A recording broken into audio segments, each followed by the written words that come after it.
Hello everybody and welcome back to the Legends of Runeterra World Championship. We now know our semi-finalists still in the running for that title of World Champion, and who better to kick off our semi-finals than bringing in our next two casters, Casanova and Pastry Time. Welcome back to the broadcast. I know you are both so excited to get into the semi-final match, so Pastry Time, why don't you just intro who we're gonna see?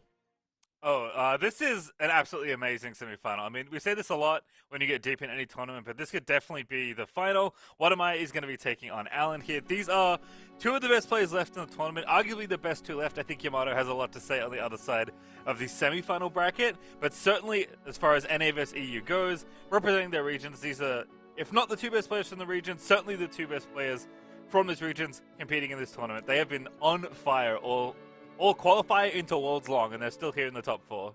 Yeah, this is the big ticket match. You know, WhatAmIXX has not lost a single set. He was undefeated in groups. He's come through. He won his first round. Of course, you got to be undefeated at this point to keep going. But Alan, on the other end, did fall in one match. And WhatAmIXX has just been nearly flawless. He's had a lot of RNG on his side as well through this run. He's just running hot, playing well, and getting lucky, and that's everything that you want to see. We talked about him a lot earlier. I touched on a lot of the same points of WhatAmIXX being such a flexible player over the course of his career, starting out being known for aggro, then being known as the Targon one trick, and then flexing to the point where now every single deck he plays, he is an absolute threat to take a tournament. I have seen him win tournaments on so many different lineups. I have seen him play so many different events in different ways, and just is always such an impressive player, representing that Mastering Runeterra team so well, doing it for Bay, doing it for Jay, and the rest of that squad. Push B, so many seasonal champions as part of that team, and WhatAmIXX is carrying the torch for North America.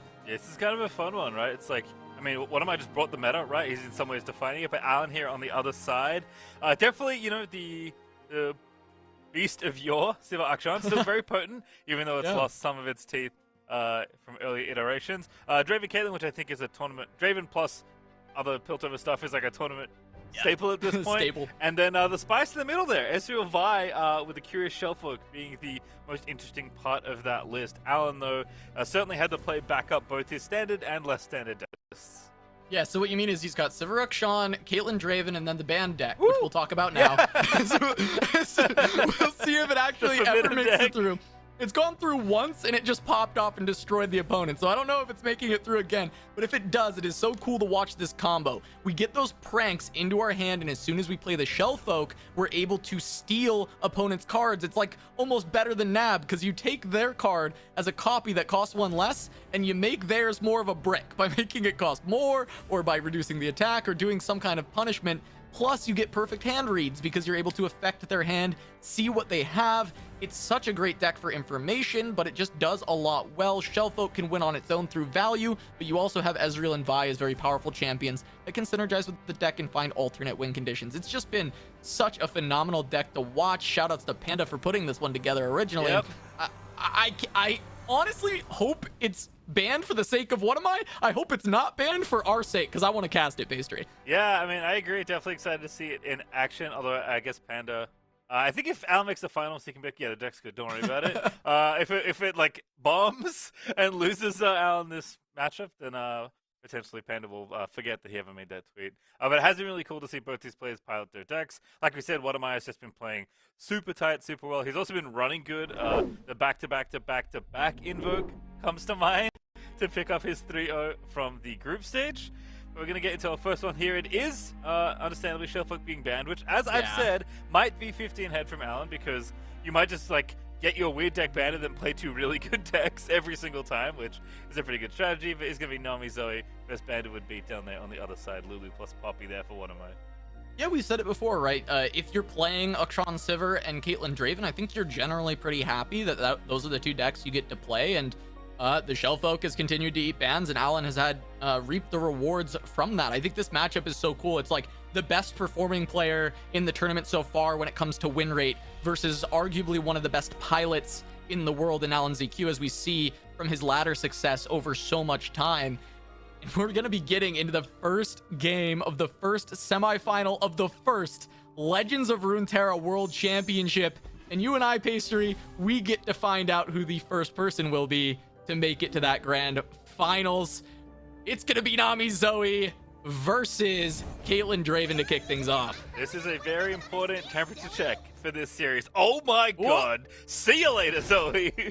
Yeah, we have the turn 1 Zoe on attack token, which of course WhatAmIXX does. He's been playing great. He's been rolling hot. You're going to have it, but Alan on the other side has the answer that you need, and now WhatAmIXX's hand is bricked unless he can find something on these next few top decks. He needs to find the top decks that are normally going to help you level this Nami quickly, right? You need to find the double trouble. There's the Nami. We've started to solve the problem already. We've got one of the big pieces. We do still have the gifts from beyond, right? So we're going to get that Sparkle Eye. It's just a matter of finding ways to keep the Nami alive against a deck that runs, well, mostly removal.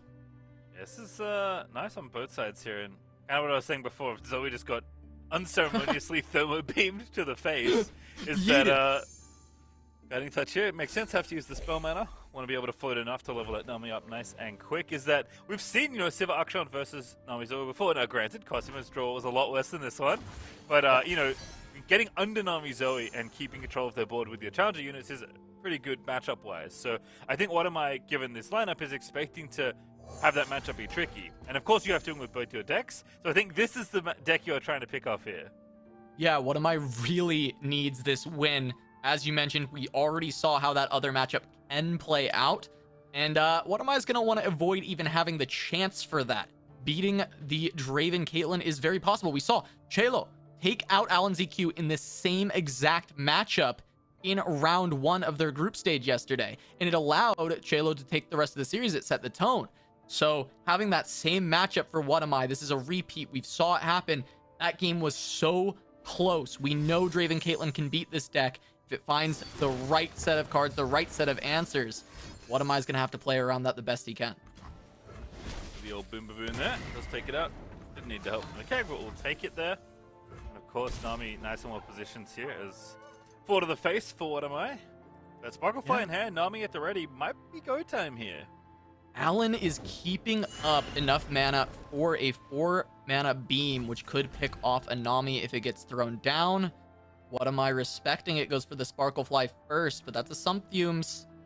Would have to play Combat Trick to try and defend. I mean, you have this Pale Cascade, but what would be interesting about that, if that Pale got played, Alan has this Oro Cannon. He can create 2 cards in hand, make the Sumpfumes do more damage, and actually answer it. Seen that one before. I actually like to call that one the Margin Bay. He was the first player I saw do that particular interaction, but a lot of players have figured that one out. This is going to be it though. Gift Sync for likely Crescendo, and we are going to go for the Nami turn here. Pale to protect Nami is going to give her 5 toughness. That might be enough to protect her from this beam. Yeah, it should be enough to protect from this first Tri-Beam. I doubt it's doing 5, but we do see there's a Ravenous Flock, so Alan has a way to get rid of this first Nami. Essentially guaranteed through Get Excited plus Ravenous Flock, and wow, WhatAmIXX just going to continue to pass away. I think he wants to look for just more health buffs for the Nami, and he's just not getting there. Yeah, needs some protection. Unfortunately, Spell Thief is only going to find you removal spells, which might help you buy some time here if you are looking for more. If again. Yeah, one of the big things that's important about this matchup and that people at home should be always watching is look how Alan holds up mana and threatens so many different cards. He's always trying to sit between 4 and 6 mana so that he can threaten things like Century Flock. He can threaten things like the Thermo Beam to deal enough damage. He's just continually trying to find these best opportunities. We actually see him try and kill off the Sparklefly to not allow any lifesteal on the challenge while still pushing forward the rest of the damage. This is a cool way that you can actually use the stack on your attacking turns with challengers to get the blocks you want and still remove the unit. Yeah, this is going to put WhatAmIXX down to 8, but I think he did this to try and bait out a spell, and he is going to have some room here to play Nami. There is a Flock we know about, but of course there's no way to proc it right now. You're looking at 4 cards you don't know about. You know about the 2 axes, but I think you've set this up to go for this Nami, although he's going to gift first here. So maybe going to untap and, again, hope you draw something like a Vigor off the top. Yeah, I mean, I imagine you've got to go Nami this time. It's only 3 mana. I don't think there's any threats left at that point. Alan actually mentioned that he thought he made a mistake against Chelo in his matchup, in this exact matchup, where he tapped 2-3 mana and no longer had the threat to deal with the Nami. And we see it happen here, but this time Alan has done it at a time where he already has so much pressure down. And what might actually get this Crescendum down and actually pump the Sparkle Fly enough to turn this game around is the big question that we have. Yeah, well, no, not deployed yet. Gonna float the Spell Miner instead, see what you draw. Shelly, not bad, but Get Excited off the top feels pretty good as well. There's the Crescendo. Can only get Sparkle Fly, of course, and there's the pumping. Alright, here we go. Now the stack begins. Yeah, it's go time. The first spell, but there's 7 mana for What Am I to work with, so even if Nami dies, he can get a Sparkle Fly very pumped up and start getting that lifesteal rolling. It is, of course, much more efficient to do this with Nami than it is with Shelly. We're going to start the train. Spell Thief going to find a spell to take out one of these X-Theories. Okay. Ooh, Fumes, question mark? Fumes might be really good because you're going to draw potentially with this Pale Cascade as well, or you can use the line 'em up, and both of those are going to activate it since you have already added 1 card to your hand this turn. I like the Some Fumes pull. It's a 3 mana, 3 damage spell. Again, keeping track of the Spell Thief also important. Cascades the Fly. Yeah, Nami's definitely dying. It looks like we're just going for the biggest fly we can. But it's big. It's real big. Raven going to go down. Some Fumes should deal 3 now. Again, nice lineup with the Spell Thief, but we're out of spells on What Am I side. Just going to be a 9 power Sparkle Fly for this turn, and it'll power down by -1/-1. Oh, does this line up perfectly with the Flock? It does. It does. It's exact. It's exact because it's going to go up to 7 health. Alan. That is beautifully played by Alan. Oh, it feels so bad. There's He's nothing dead, to play. right? He's got dead. a 4/4. He's actually dead. He got a 4/4 off the 6 cost. I mean, you know the suite. It's like just Hush and like Make It Rain. There's Yeah. like nothing. This deck doesn't have removal, really. You can even get Not even an a extra little powder damage in there with a little Poro. Oh, cheeky Poro sneaking in. And Alan navigates perfectly. What am I trying to constantly bait around this Nami? Oh, Spell Thief. Spell Thief, is that... Can you find an Surely. answer? Apparently not. Okay. I guess deciding that you're not going to win anyway because you have no Nami, no units. I mean, he could have found a Get Excited and lived, but I guess at a certain point, are you even winning that game? One of my decides, hey, that's 1 game down. But now, you brought this up, Pastry. Ukshan Sivir. We saw Alan versus Cosimo, and this was the death of Cosimo. Was the Ukshan Sivir into the Zoe Nami? Might get a repeat. Yeah, we'll see. Obviously, the NA hopes. What am I going to want to pick up the next 2 games here, but it's at least a 3rd game here, especially between players this good. This is the kind of matchup where you'd love to see it go the distance. We'll see if one of my swaps off as well. He's going to stick with Nami. So, I mean, you do have to win with both decks, I think, at this stage of the tournament. It's whatever feels most comfortable for you. Oh, turn 1 Zoe, though. At it again. Yeah, no Thermo Beam this time. It's attack token once again for What Am I. At least he gets the 1. The hand is okay, right? You know, he's got the Nami, which is the important thing. Not a lot of other pump or spells just yet, and drawing all your Sparkle Flies is not very good because you want the gifts from beyond to pull them out, but it's not the worst hand we've seen from Zoe Nami over the course of this tournament. It's definitely one that is playable. Yeah, Nami's definitely been stranded at the depths of people's decks in a lot of the games that we've seen, but unlike the last matchup where you're navigating all the removal, you can afford to maybe play a little bit slower and find ways to protect your units with protection spells. You like have to start doing stuff earlier on here, and you also, while navigating, you know, a suite of different challenges and single combats and stuff. Like, Alan is not going to give What Am I a whole lot of time or room to, you know, plod along and get this Nami going. You have to make it happen real quick. Yeah, it's not going to happen. And also, one of the biggest keys to a Sivir victory over Zoe Nami is Rally. There's a Golden Aegis in the hand of AlanZQ. He has a Sivir online as well. There's 10 damage represented on board and a Rally in hand. Waking Sands also available with another challenger. There is so much threat being built up. What Am I could die in 2 turns. Yeah, this draw is actually unreal out of Alan. I mean, this is like kind of a normal draw, right? You just kind of hit you hit a unit on all the times you want him to play one, and What Am I is going to get beat down. I mean, we're going to have to build some sort of Sparkle Fly here to stay afloat, but that is easier said than done. Let's put it that way. Although, I guess the good news, although What Am I, of course, doesn't know this, is that the only current removal spell is this Concerted Strike. But again, between the tracker and just the damage that's coming in, it might not matter if you can't do it quickly enough. He just plays a Zoe, potentially just as fodder to block some damage. All right, gonna trade, maybe. Not locked in yet. I'm looking over, I'm like, you know what? That 5 damage looks like damage I don't want to take, but Whatami is a much better player than me. And getting no value out of your 1-drop feels pretty bad. Jeez, I mean, this is 8 damage coming through. It's easy enough for Alan to present more. We know that rally is there. This is so terrifying. There is the Nami and the Sparklefly. Maybe we can regen enough to make it work, but for Whatami, this is a terrifying situation. Hushing to just get the spell shield off and to level up Nami on this next turn. Yeah, that's the big thing. Alan's actually done this a lot. He's really good at it, especially in this exact matchup. Bricking people's spell thieves, right? You almost always want to play a 1-mana spell before your Nami turn because she attunes, and that's the way she levels up typically after you've passed for the first 3 spell mana. And Alan's just like, yeah, I'm not going to play spells. I want to play units, right? That's the best way for me to interact with you because my units are a lot better at fighting than yours are. Yeah, and it's rough because Whatami did not hit a Gifts from Beyond, which is usually the one that you want, and that's how you pull out your Sparklefly afterwards. You play the 1 mana, you play the Nami, then you play the Crescendum, but that was not available. There's still a Sparklefly, so there still are like spells to play, pump it up, start healing, but it's not the most happy situation that we've seen Zoe Nami in either. I love Alan holding this Concerted Strike as well. Whatami's just gonna go in. He knows he has to build something up here. Gonna stop to knock him down though. But again, like there's more than enough power here to take out whatever unit is left. You can pick up the Sparklefly if you want, or you can just pick off the Nami if you feel like you're gonna win that way as well. Alan, I feel like this position is nice, even though Whatami is building a pretty big Sparklefly, but there is a Concerted Strike. This is perfect. I think you go for the Sparklefly and you set up to win the game on your next turn. You know the lifesteal's not there. It's only 10 health. You either win the game or force Nami to block and essentially win the game. Yeah, Nami, even though she can block, might as well be immobile. Doesn't really want to get in the battle zone almost ever. So looks like effective life 2 if you let everything through. Oh, now you're dead if you let everything through. Oh, this 8. sucks! You can take the 8. But you can't take 10.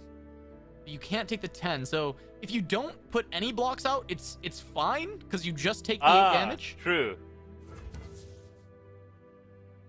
But Alan can force the block by putting Sharp Sight. I guess Whatami still has this Hush that he did just top deck, so he could stop that too. Ooh. Okay, now this game's getting kind of interesting. There's also no more removal left on Alan's side. Yeah, now Okay, he played the Sharp Sight. Yeah, I'm gonna force a block, but as you mentioned, that Hush is very good here. The scary thing is if you hush this and don't block, if Alan has another trick, you're still dead. So you have to hush and block with Nami.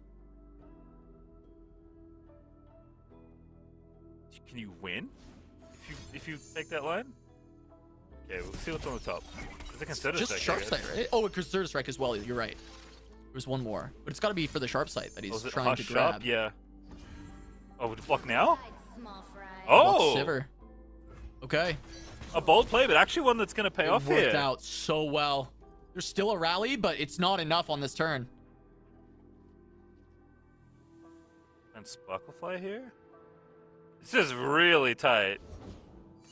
Because this Sparklefly, like, kinda needs to live, but you can't really pump it. And when this Nami dies, your turn feels pretty silly. Yeah. So if you rally, you have to block with Nami because you need the lifesteal.